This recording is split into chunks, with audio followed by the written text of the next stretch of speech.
prière, Seigneur. Nous entendons ta voix, Seigneur. Dans la présence de Dieu. J'ai besoin de ta voix, Seigneur, pour tout ce que je peux faire, pour l'orientation, Seigneur. Alléluia.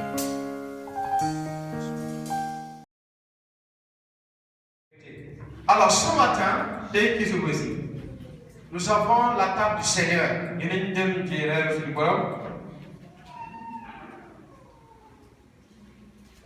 Donc couramment, on appelle ça la Sainte Seine. Et il y a la Bible parle cela aussi de la communion. La table du Seigneur. Alors la Sainte Seine, ou bien la table du Seigneur, c'est une institution divine. Ce n'est pas l'Église qui a créé ça. Ce n'est pas une affaire d'une communauté. C'est le Seigneur qui a établi cela. Et que le chrétien doit le faire. Quand ils se retrouvent, quand ils sont ensemble, ils doivent le faire.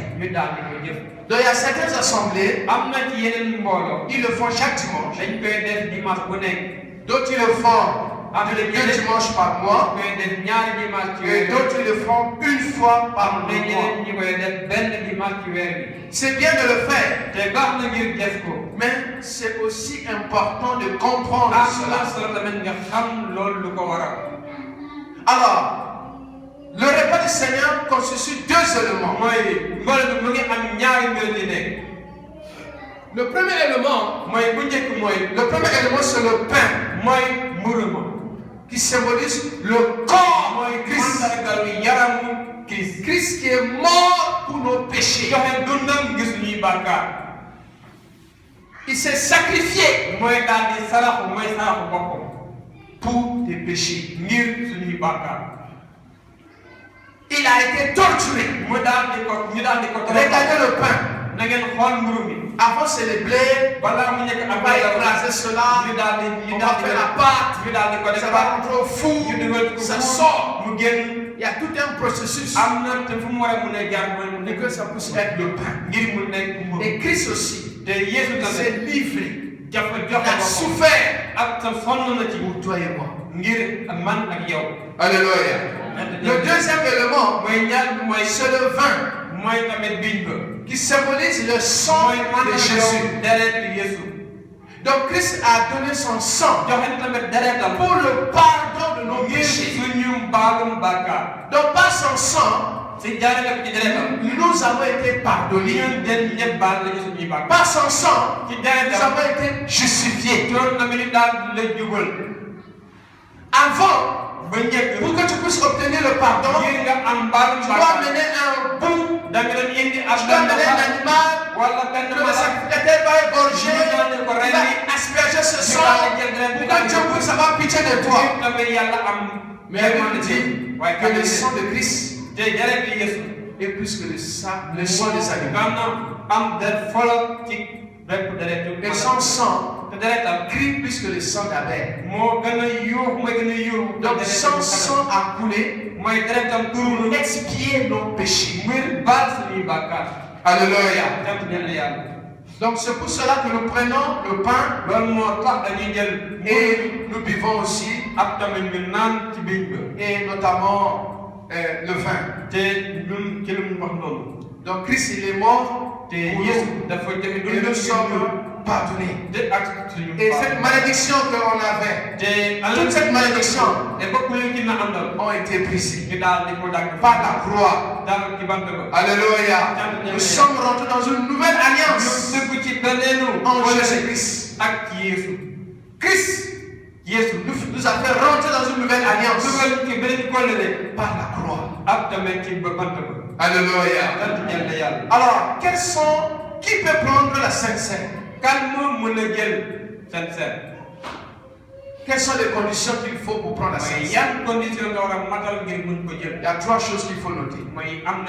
Pour prendre la Sainte Seine, tu dois être un chrétien né de nouveau, un disciple de Jésus. Celui qui a donné sa vie à Jésus. La deuxième chose, c'est celui qui est baptisé. Et le baptême que nous voyons dans la Bible, c'est le baptême par immersion. C'est ce que nous reconnaissons. En tant que communauté, en tant qu'église, il faut aller dans l'eau. C'est ce que nous voyons dans la Bible. Et la troisième des choses, tu dois être en communion avec Dieu. Tu dois avoir une vie de paix avec Dieu. Et tu dois aussi avoir une paix avec les autres. Tu n'as pas de problème avec Dieu. Tu n'as pas de problème avec l'autre. Et tu peux passer à la table du Seigneur. Pourquoi? Nous allons voir ça tout à l'heure.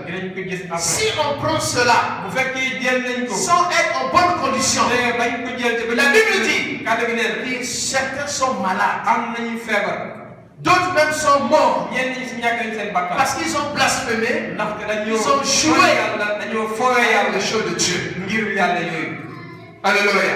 Et moi je ne veux pas que cela soit le cas pour vous. Donc si tu n'es pas en mesure de prendre la communion aujourd'hui, la Sainte-Seine, attends. Régler ta vie. Après tu reviens.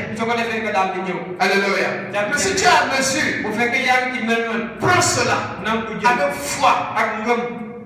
Rappelle-toi que Christ est mort pour toi. Son sang a coulé pour toi. Tu es censé vivre une vie de sanctification. Donc tu renouvelles ta consécration aujourd'hui. Et comme je dis, ce que tu peux aussi donner la vie. Peut-être en prenant la Sainte-Seine, tu peux être malade, tu reçois la guérison. Alléluia. Mais aussi, lorsque nous prenons la Sainte-Seine, nous annonçons aux autres le message. Christ est mort, il est ressuscité, et il va revenir pour juger les vivants et les morts.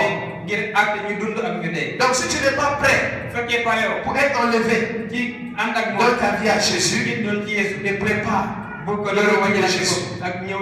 Alléluia. Donc ce matin, la Sainte-Seine nous rappelle encore le retour de Christ. Alors si tu es dans la salle, ta vie n'est pas en droite ligne avec le Seigneur, ce matin, mets-toi en droite ligne. Parce que Jésus va revenir. Et avec le signe que nous sommes en train de voir, sa venue est certaine. D'un moment à l'autre, il peut venir. Donc sois prêt. Mets ta vie en règle. Marche avec Dieu.